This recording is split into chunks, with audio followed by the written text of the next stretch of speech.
पोछत नभ से और धरा से, बाट तकत नैना दो प्यासे।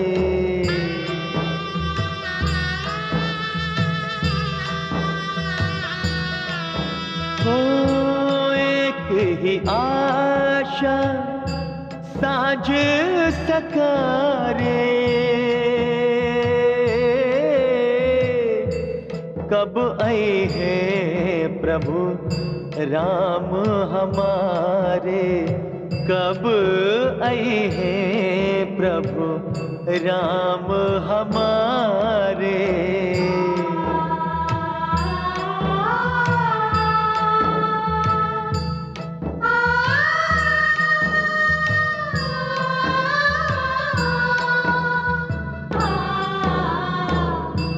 भई प्रतीक्षा मृत्यु समाना, दर्शन दे प्रभु करहो निदाना, दर्शन दे प्रभु करहो निदाना।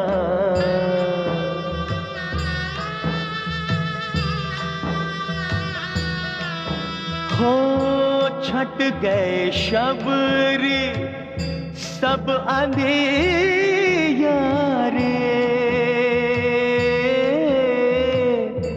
लो आए प्रभु राम तुम्हारे, लो आए प्रभु राम तुम्हारे।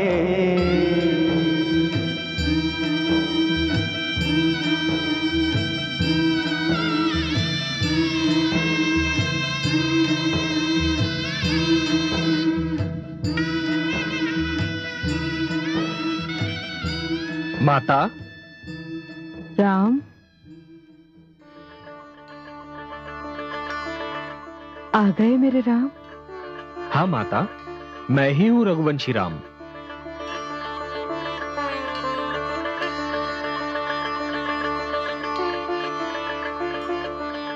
राम,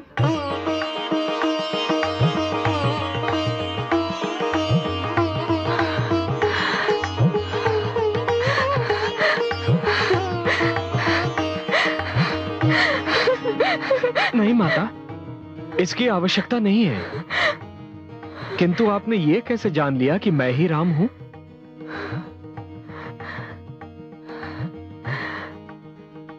जिसकी प्रतीक्षा में मैंने इन राहों पर पलकें बिछा रखी थी, जिसके दर्शन की आस में मैंने नैनों के दीपक संजो रखे थे, जिसका नाम रटते रटते मैं अपना ही नाम भूल गई थी, वो मेरे सामने आता और मैं उसे ना पहचानती, तब तो मेरा जीवन, मेरी साधना सब व्यर्थ जाती। मेरे राम। पर आप हैं कौन? आपने मुझे तो पहचान लिया माता, किंतु अपना परिचय नहीं कराया। मैं आप जैसी देवी का नाम जानना चाहता हूं। मेरा तो एकमात्र परिचय है, मैं अपने राम की दासी हूं। संसार मुझे व्यर्थी शबरी नाम से पुकारता है। मेरा जीवन राम का स्मरण, मेरी भाषा राम नाम का जाप, मेरा मन राम का मंदिर है। मैंने अपना जीवन राम की प्रतीक्षा में बिताया। सदैव ये नेत्र द्वार पर लगे रहते कि कब एक आहट होगी, ये द्वार खुले और मेरे राम मेरे नेत्रों के समक्ष हो। हर पल मैं यही विनती करती, हे यमराज, जब तक मुझे अपने राम के दर्शन न हो, इस जीवन का अंत न करना। और आज जब मैं निराश हो चुकी थी, आपने मेरे मन की पुकार सुन ली, मुझे धन्य कर दिया। मन करता है आपको यूं ही निहारती रहूं, निहारती रहूं, निहारती रहूं, निहारती रहूं, यूं ही निहारती रहूं, और इस जीवन का अंत हो जाए।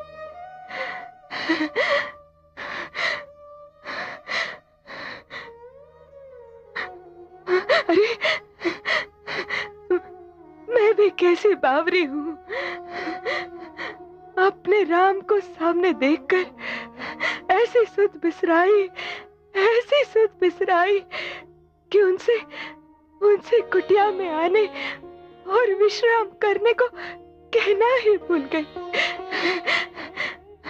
आइए श्री राम, आइए मेरी इस कुटिया में पधारिए और इस कुटिया को धन्य कर दीजिए। आइए। माता, ये मेरा अनुज है, लक्ष्मण। प्रणाम माता। आइए, आइए। विराजिए, तनिक ठहरिए, मैं अभी आई।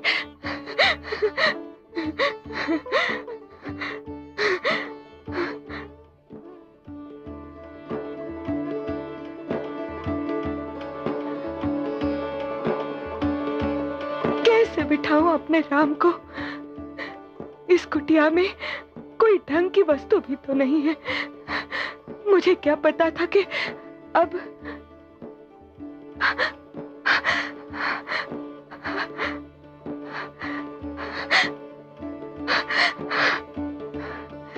कितना जीवन होता था इस कुटिया में। सब चले गए और इस कुटिया को मरघट की भांति सुनसान कर गए। आज होते तो देखते कैसे इस कुटिया के भाग जागे हैं।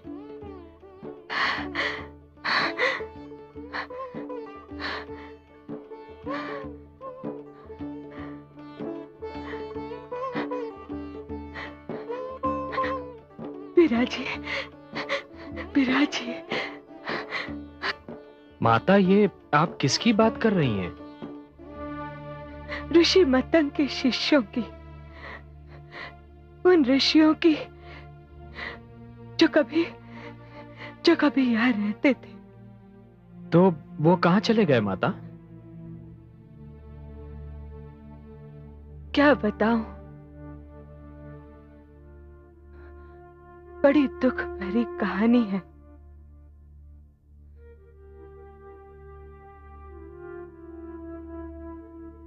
मैं एक आदिवासी हूं, वन में रहती हूं। मेरे माता पिता मेरा विवाह एक ऐसे पुरुष से करना चाहते थे जो मदिरा का रसिया था। मुझे तो मदिरा के नाम से भी घृणा है, और वो दिन रात मदिरा के मद में डूबा रहता था। मैं बहुत रोई, बहुत गिड़गिड़ाई कि मेरा विवाह ऐसे व्यक्ति से मत करो, मगर मेरे माता पिता टस से मस न हुए। जब कुछ न बन पड़ा तो मैं ठीक विवाह की रात वहां से यहां भाग आई। रुक क्यों गई माता? बताइए ना। मैं नित्यदिन ऋषि मतंग और उनके शिष्यों के लिए हवन की लकड़ियां और आहार को फल लाती थी। वो सब भी मेरी सेवा से बहुत प्रसन्न थे। परंतु एक दिन सब कुछ बदल गया। कैसे? उन शिष्यों को पता चल गया कि मैं आदिवासी हूं, अछूत हूं, और बस उसी दिन से वो लकड़ियां हवन के योग्य नहीं रही जो मैं नित्यदिन बिन कर लाती थी। वो फल अशुद्ध हो गए जो वे सदा प्रसन्न होकर खाते थे। मैं आश्चर्यचकित रह गई कि जब तक उन्हें ज्ञात नहीं था कि मैं कौन हूं, सब कुछ शुद्ध था। और जैसे ही उन्हें ज्ञात हुआ कि मैं कौन हूं, सब कुछ अशुद्ध कैसे हो गया, कैसे अशुद्ध हो गया। फिर वे सब एक एक करके इस आश्रम को छोड़ के चले गए। और ये आश्रम सुनसान हो गया। केवल ऋषि मतंग ने मुझे आश्रय दिया। हे राम, क्या इस संसार में अछूत होना इतना बड़ा अपराध है? नहीं माता, नहीं। बल्कि किसी को अछूत समझना अपने आप में एक अपराध है। जो व्यक्ति ऐसी आपराधिक विचारधारा रखेंगे वो हर युग में दंड के पात्र बनते रहेंगे। फिर ऋषि मतंग के शिष्यों ने ऐसा क्यों किया? उन्हें भी इसका दंड अवश्य मिलेगा माता, अवश्य मिलेगा। ऐसे ऋषि समाज के माथे का कलंक है। वो जिस भी सरोवर के पास जाएंगे उसका जल सूख जाएगा। जिस वृक्ष के तले जाएंगे वो फलहीन हो जाएगा। हां माता, ऐसा ही होगा। यह रघुवंशी राम का कथन है। कोई ऊंच न नीच है, कहे राम रघुराय। ऊंच नीच छोटा बड़ा, रघुवर को न सुहाए। जिनके खोटे कर्म हो, बनते नहीं महान। जन्म नहीं बस कर्म है, मानव की पहचान, मानव की पहचान।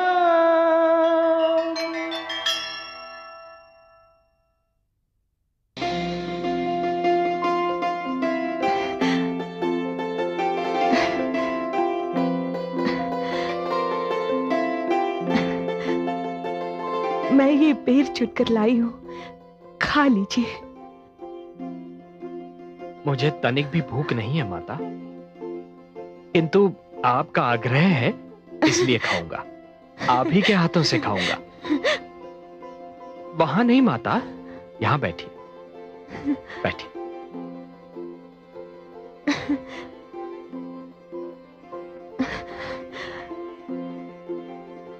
ठहरिए, कहीं खट्टा ना हो, चख लूं।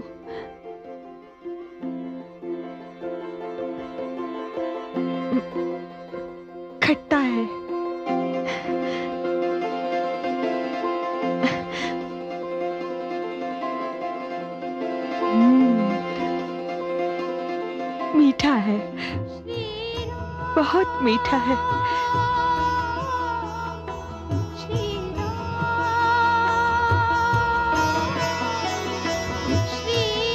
खट्टा है।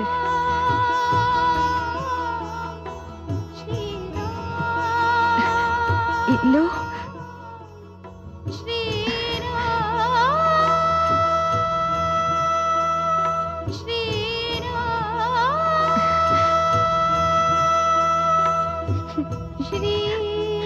मीठा है, बहुत मीठा है।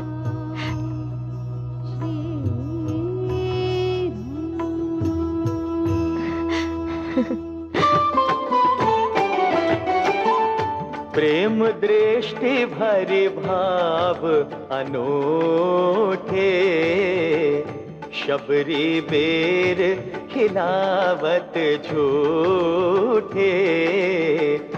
स्नेह बिना सब व्यंजन फीके, स्नेह पगे फल अतिशय नीके। स्नेह पगे फल अतिशय नीके। चुन चुन मीठे बेर खिलाए, निरखत राम अश्रु भरे लाए। ना कोई ऊंच नीच नहीं कोई, समदर्शी प्रभु मानत सोई। समदर्शी प्रभु मानत सोई।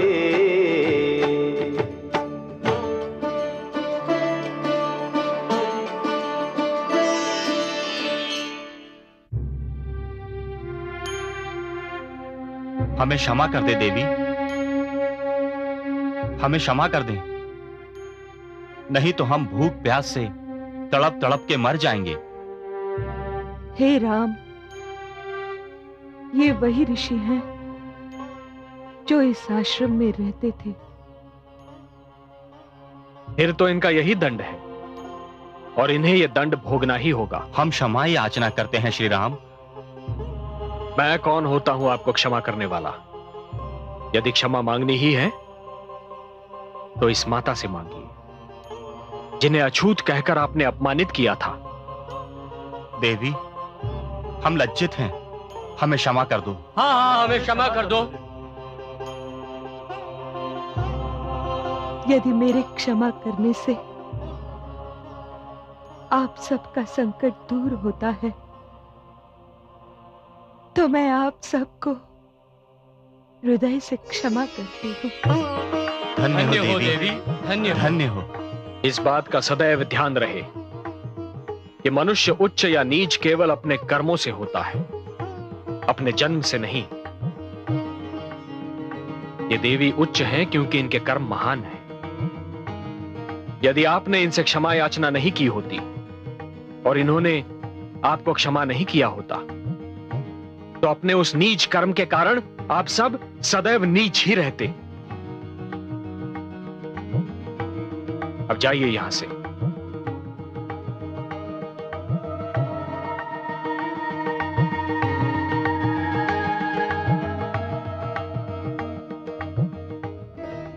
माता, आपके पास से हटने को मन तो नहीं करता, किंतु माता हम किसी एक विशेष उद्देश्य से आए हैं। हमारी यात्रा बड़ी लंबी है, कठिन है, इसलिए माता आपसे अनुमति चाहेंगे। अनुमति? जिसने सारा जीवन आपकी राह देखी हो, जिसका जीवन आपकी प्रतीक्षा का दूसरा नाम था, वो अपने मुख से कैसे कहें कि आप उसके पास से एक क्षण के लिए भी दूर हो जाएं? हे राम, आपका नाम जीवन का सबसे बड़ा आनंद है। माता, आपके दर्शन जीवन सुख की चरम सीमा है। दोनों ही तो मिल गए। अब मुझे इस जीवन की क्या आवश्यकता है? आपके बिना मैं ये जीवन कैसे गुजारूंगी? होठों पर आपका नाम हो, आंखों में आपकी छवि हो, और मृत्यु आ जाए तो उस मृत्यु पर सहस्रों जीवन वार दूं। सहस्रों जीवन वार दूं। राम राम जय श्री राम राम राम जय श्री राम राम राम हे श्री राम राम हे श्री राम श्री राम हे श्री राम श्री